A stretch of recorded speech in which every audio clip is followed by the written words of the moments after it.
अयोध्या का राजा दशरथ शादी होने के कई साल बाद भी बच्चों का ना होना देख बहुत दुखी होते थे। उनको उत्तराधिकारी ना होने की चिंता बहुत थी।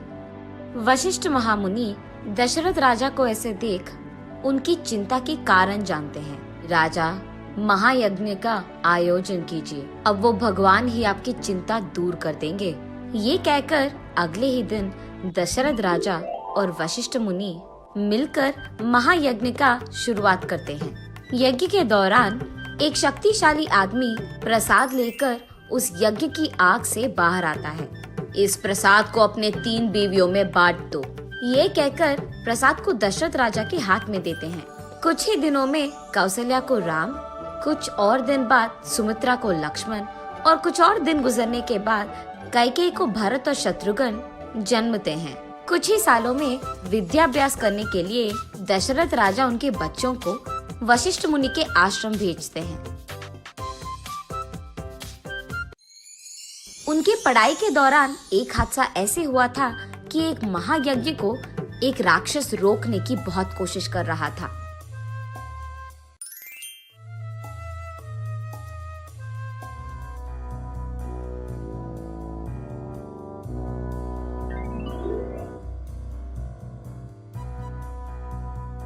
तब राम उसका ताकत और बुद्धि का इस्तेमाल करके उस राक्षस को खत्म कर देता है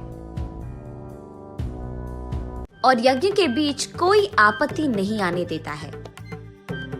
श्री राम की वीरता का वशिष्ठ महामुनि कदर करते हैं। दूसरी तरफ जनक महाराज सीता स्वयंवर के लिए डंडोरा पिटवाते हैं। ये जानकर राम के जन्मदिन के शुभ संदर्भ पे राम लक्ष्मण दोनों को सीता स्वयंवर ले जाते हैं। अत्यंत सुंदर सीता के लिए दूर दूर से राजाएं हाजिर होते हैं।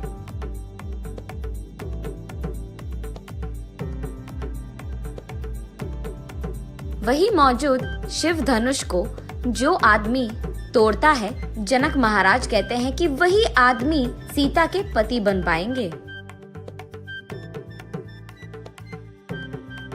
वही हाजिर बहुत सारे राजाएं उनकी अपने अपनी ताकत का दिखावा करते हैं, लेकिन सारी कोशिश विफल होते हैं।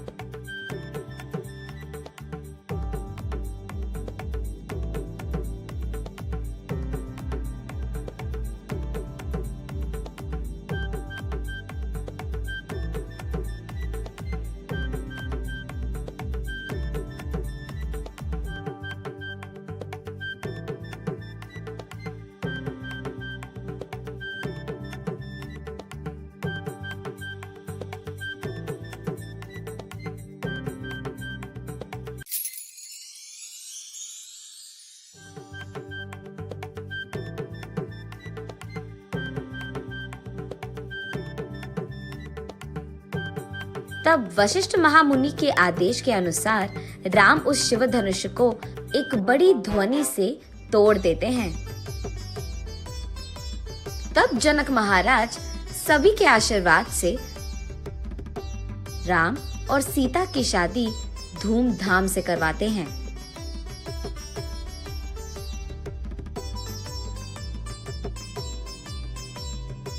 उसके बाद वो दोनों उनके घर अयोध्या पहुंचते हैं।